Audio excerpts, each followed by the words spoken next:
Previously on Divorce Court. My husband refuses to respect me, and he puts everyone in front of me, especially his mother. I had to go to court because you and the ex conspired to tell lies and have a warrant served to me for something that I didn't do. Court is back in session. The Honorable Judge Lynn Toler presiding. So we're back with Mr. and Mrs. Garrett. Let's continue. When he was in college getting his education, I was at home with the younger family member. I didn't finish or further my education as he did. I'm not afforded the opportunities he is to make these large numbers, salaries. Okay. So my job doesn't pay me as much. Now, there have been times that I have mismanaged my money. I will admit that. There were times I have bought lottery. I've done things that were last on the totem pole. Yeah. Correct. I can admit that.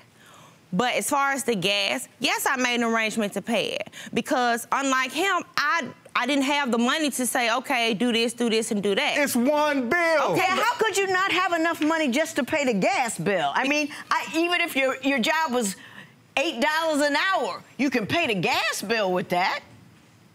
When he gave the responsibility to me, the bill was not at zero.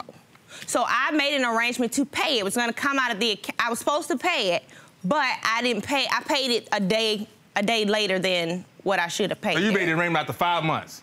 It was not 5 months behind. How many months was behind? It wasn't 5.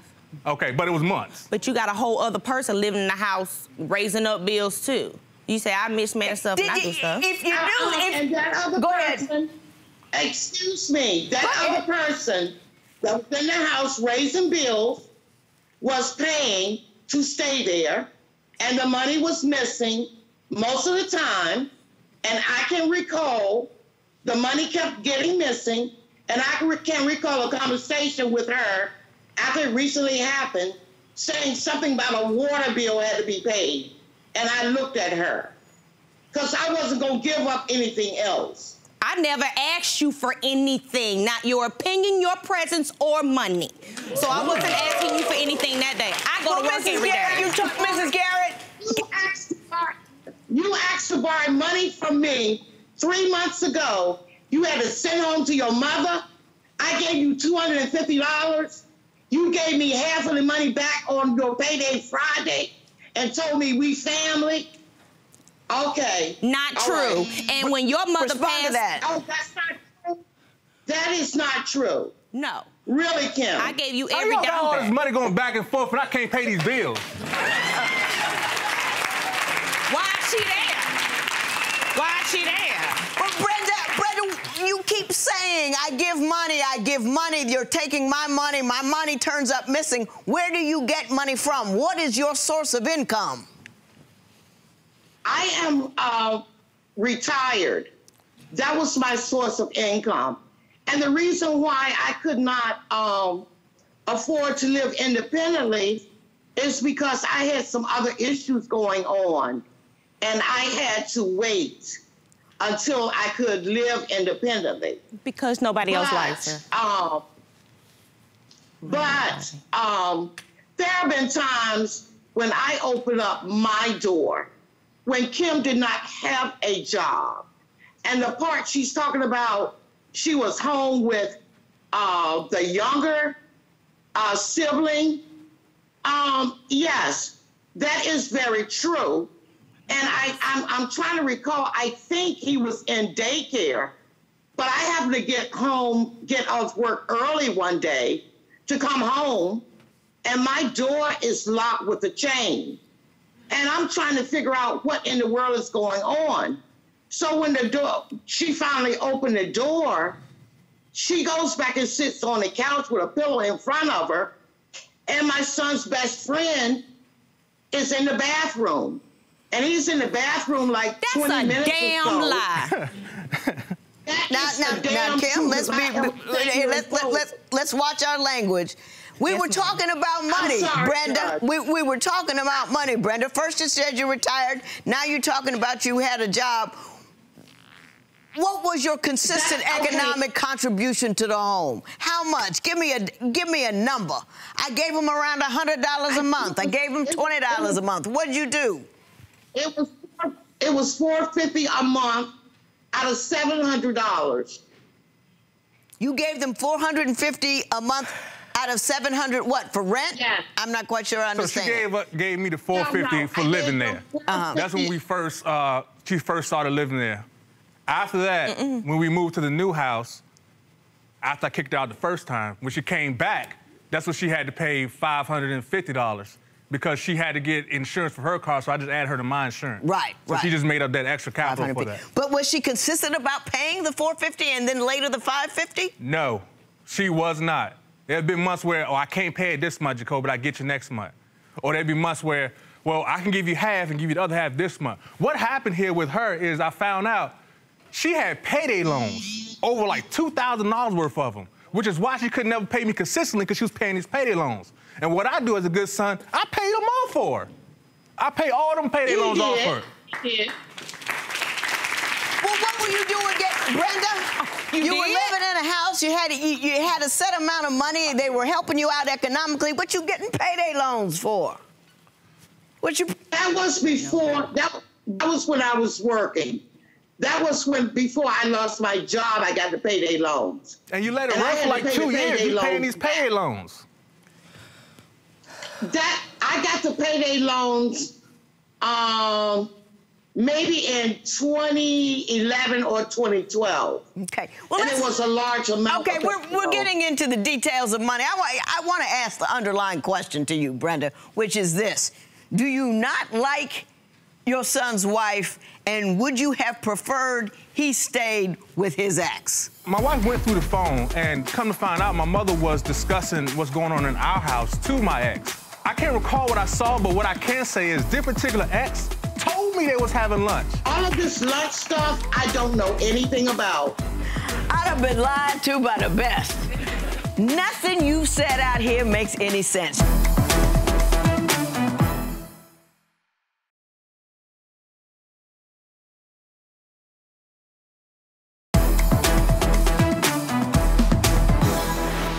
You know, I can't really, it's not that I don't like her.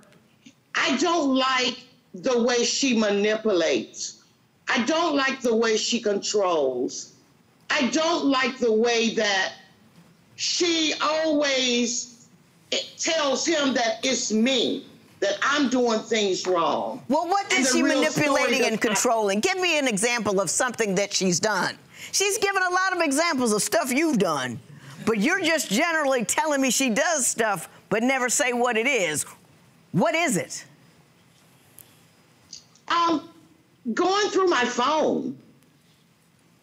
Going through my phone and, you know, my private information and accusing me of talking to the ex. So that wasn't an accusation. That wasn't an accusation. That actually happened. That's why she got kicked out of the house. Tell me that story. So my wife went through the phone, and come to find out, my mother was discussing what's going on in our house to my ex. And why would you do that? Why would you betray your son? And I would have never known if she didn't tell me. How did you find out she was betraying the confidences of your home with his ex? I'm getting hang-up calls at my job. Just things that are suspicious. And where we live, I moved there and I only had him and his mother as family. So there's no motivation for these things to be happening, things with my vehicle. There was no reason. Of course, I would hate to think that, but I got to protect myself. And when I looked through the phone, of course it was. They've been having lunch, talking about me, all this other stuff. I mean, things that somebody who's living in your home wouldn't have the gumption to talk about with somebody else. When she looked through, we're going to concede that she looked through the phone. When she looked through the phone, did she see messages between you and the ex, which demonstrated that you had an ongoing relationship with the ex? The only message that I can recall, the phone was off. The bill had not been paid. The only message that I really recall was that the ex had said something about there was some contact to befriend her through Facebook, and she did not trust it. That's the only thing I can recall. Garrett, did you see the phone? Yes, he did. Did you see the messages? I saw the phone. What did you see? I can't recall what I saw, but what I can say is this particular ex told me they was having lunch. And she told me, why's your mother telling me what's going on at your house? Like, do you have your house in order? Like, why are you asking me this? What happened? She said, well, I be having lunch with your mom, and she just be telling me all this stuff. That Mrs. Dude, don't sit here and lie. No, Judge, I met her on one occasion at Applebee's, So you didn't have lunch with her. and that was late in the afternoon. All of this lunch stuff, I don't know anything about. To have her do what she doing and betray me so much, like, that hurts. I just can't do anything with her anymore. That's dead. Do you believe that she has irreparably harmed your relationship with your wife? Yes.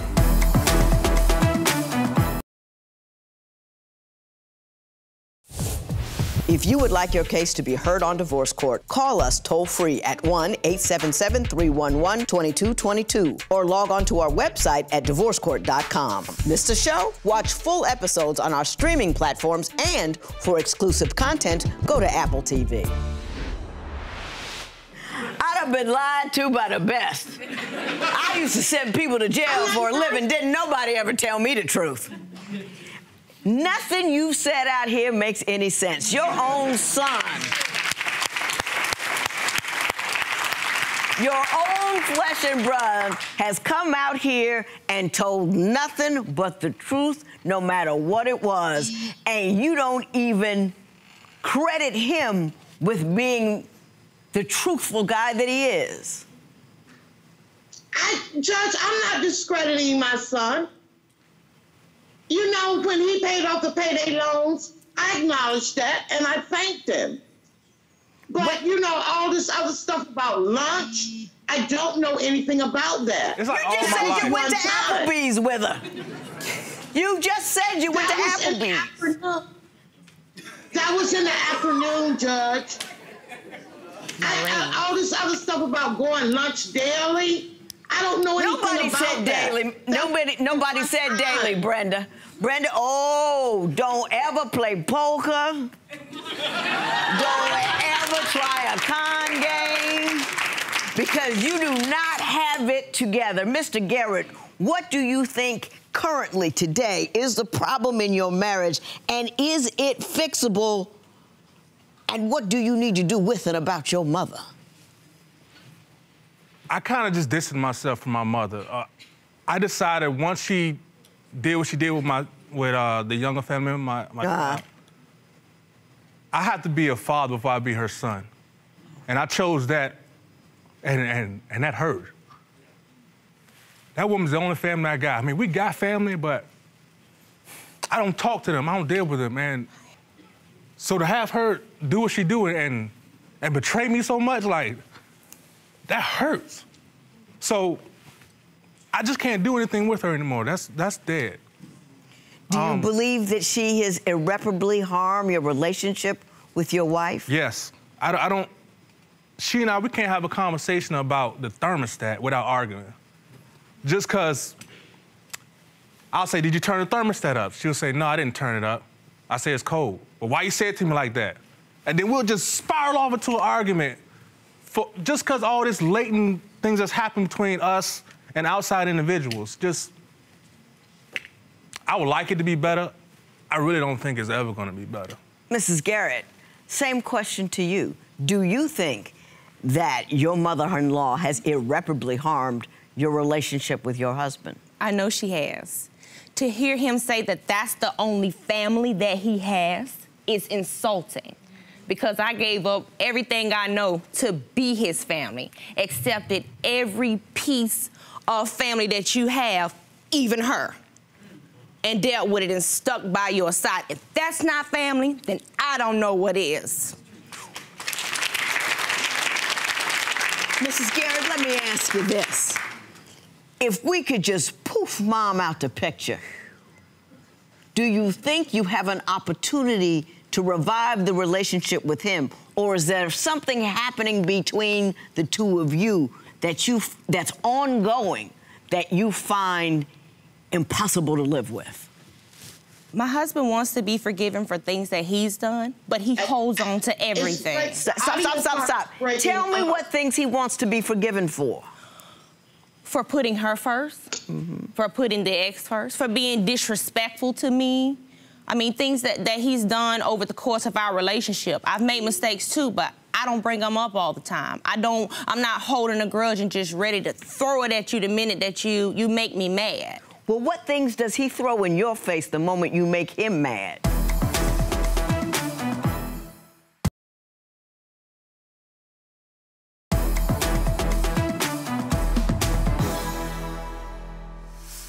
The time you lost the money for the grocery, the time I was outside and you were playing lottery in the store. But it keeps happening. That's the problem that you don't see. Okay. Just like the last time we had an argument, you specifically said, I took money out of your bank account just to get your attention. Why would you do that? Knowing I gotta pay bills, knowing that the child's birthday was 4 days away. May I respond, please? Please. Okay, so in this situation... Talk to me. His mother should have been out of our home. So he tells me that she has 30 days before she has to leave. Mind you, if he and I get in an argument, I have to go immediately. That's incorrect. So I don't know why she's so special or he feels compelled to extend that grace to her and not me. He tells me, I mentioned something about the dogs and his mother being ignorant because that's how I felt. She was walking around the home knowing that all this bad stuff was in the air. She's looking at me. She's like, she owned the place, like, I run this. It was insulting and it was disrespectful. So I mentioned that to him and he defended her. And I said, you know what? I can't do this. He didn't tell me to leave, but he knew what to say to make me want to leave. Can I leave? She had me help her put the bags in the car, then drove to take the money out to come back and say she did it. Do you want to leave, Mrs. Garrett? Brenda, you want to go? Is that what you said? No. Oh. No. Okay. Well, I'm going to let you go anyway. Thank you very much for coming, and we appreciate your participation. Thank you very much. What did you want to say? And tell me about the $2,000 you want me to give you from her. The $2,000, our mortgage is pretty much that amount. And this is not the first or the second time where her actions have led me to not pay the mortgage, trying to help her. Are you still in the house together? I just came back maybe 2 weeks ago, yes. Okay. All right. If y'all can find $2,000 somewhere, because she ain't got it, go to $2,000 and go get some marriage counseling. There's nothing that has happened here that was not instigated by your mother, and you have taken your mother's disrespect and you have hurt each other with it. I think you're a good dude. I think you're a good woman. Keep mama out. Don't let mama win. There will be no recovery in this matter. It is so ordered. So tell me how you're feeling now after speaking with the judge today. I feel like she understood very well what I've endured for quite some time regarding... We all understand after getting your mom on the line there. What do you think happens now moving forward? Will we remove mom from the situation? I know it's tough for you, but how are you feeling now? I mean, mom's already removed. I truly didn't know it was that bad between the two. And do you want to make this work? yeah, I love this woman. What's your response to that? I love you too. Well, we're all rooting for you guys, okay? We wish you the best, all right? Good luck.